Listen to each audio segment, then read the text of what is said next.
24/7.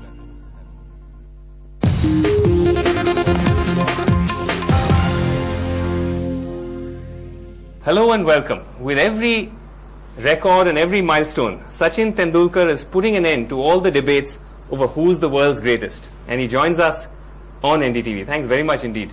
Pleasure. Sachin, for joining us, and congratulations for Thank you very much. Thanks. Joining Club 12,000 or starting Club 12,000. Thank you.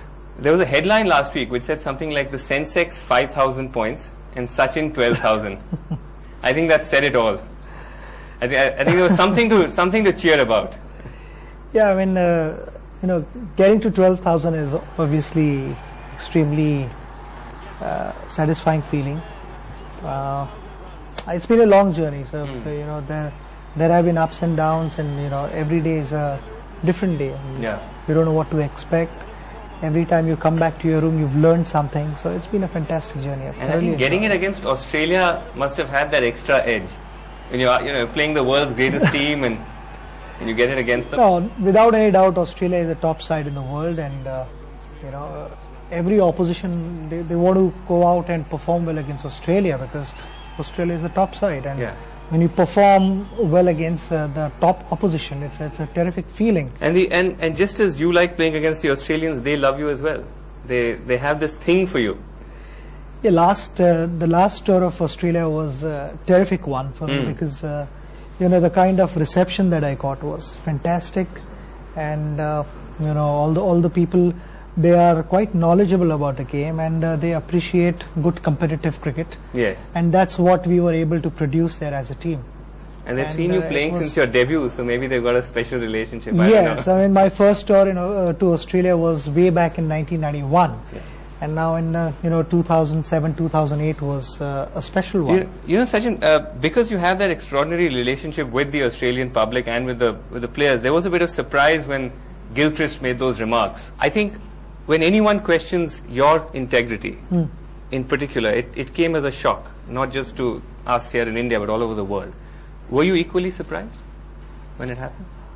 I was, I mean, I was obviously more than surprised. I didn't know how to react to that, because it's something in my wildest dreams also I cannot think of, because I love this sport. I grew up dreaming about playing for India. And then somebody who doesn't know me well enough makes all these allegations. These are, I think, I consider them loose statements, and I just don't you didn't pay want enough to attention. But of course, subsequently he called up and he apologized and all of that.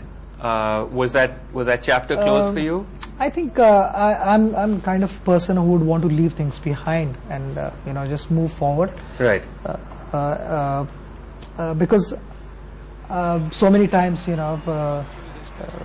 fact he had mentioned that we found you and Harbhajan, both of you were not traceable to shake hands. Yes.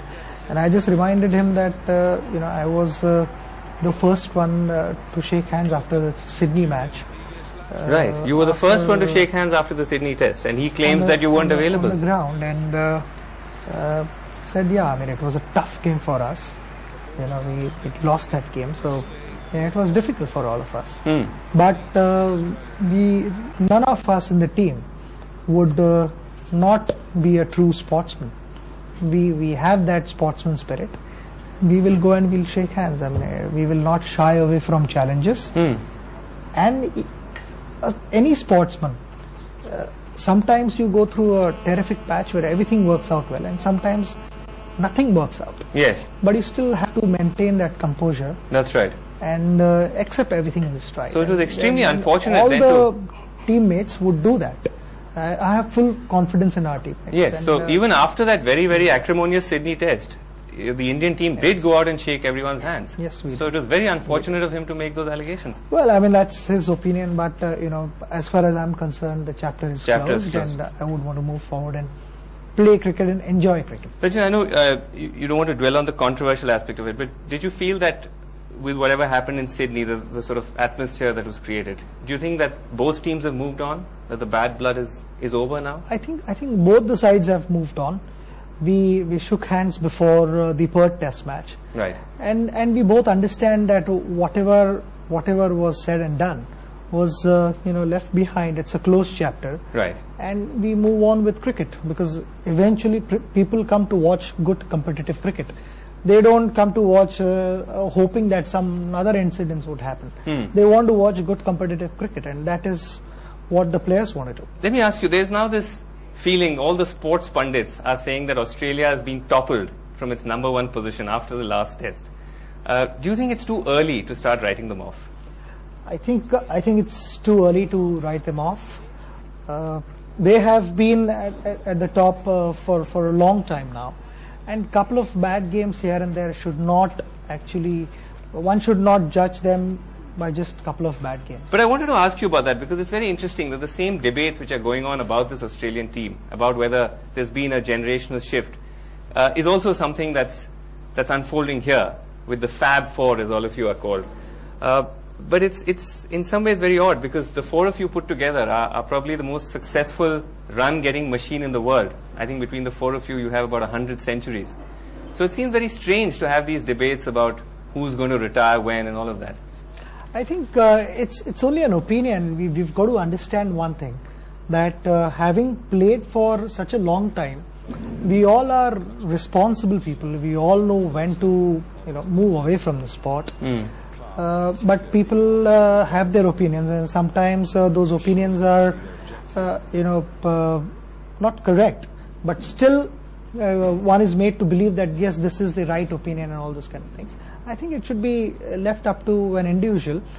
Having said this, that we've played long enough to know exactly when to move away from the game, the individuals will take that decision as and when it's appropriate. When we feel is the right time. You feel that? You feel that especially with the greats, they should be allowed to choose their time and place of when they want to hang up their boots? I think there is not a single player in the team who believes that when his time, if he's not enjoying the game, he would still stick around. I don't think there is a single individual like that in the team. Were you a bit surprised when you heard of Saurav's decision? I was a little bit surprised, but as I said earlier, that the individual knows exactly when to move away from the game, and I don't know exactly what's going on in his mind or what he thinks of his future. You didn't have a chance to ask him or have a chat with him? I've allowed him to settle down a bit, because I'm sure it must have taken him a long time to make this decision. Yeah, and it's a big decision. It's a very difficult decision. I mean, to say that you're going to be. Yeah, but if he feels that is the way to go, then we all should respect. Yes, and give him the space to do that. Yeah, absolutely. Sachin, I always wanted to ask you this, that when Dravid stepped down from captaincy a year ago and you were asked to take over, you chose not to, because you've had a stint as captain as well. Yeah. Did you enjoy that, or did you feel that the pressure was weighing on your game? I don't think so. It was probably the media who projected it wrongly. And if you go back and see my record as a captain, I was averaging 51, and it was a big failure. It was projected as if I'm not scoring runs. Right. In 20-something games, I had scored some 700-800s. Right. And I was averaging 51. So I mean, if 51 is bad average in Test cricket, then we need to re-look at ourselves. No, that's a terrific average. So you're saying that it was kind of misunderstood, that captaincy was cramping your game. Yeah, I mean, it wasn't. I don't think so. It was projected that I'm failing miserably. Whereas when you actually look at the stats, I just saw. I mean, I'm not a person who would look at the statistics and point fingers at this guy and that guy. I don't. But the other day they were showing everything. As a player, as a captain, and that's when I said, oh, it wasn't that bad. 51 is not that bad. So you enjoyed it also. I mean, it wasn't like you but found it like various challenges. Different ideas. But I mean, obviously, sometimes my ideas were different, and people who made decisions, I mean, their ideas were different, and if they don't meet together, it doesn't become a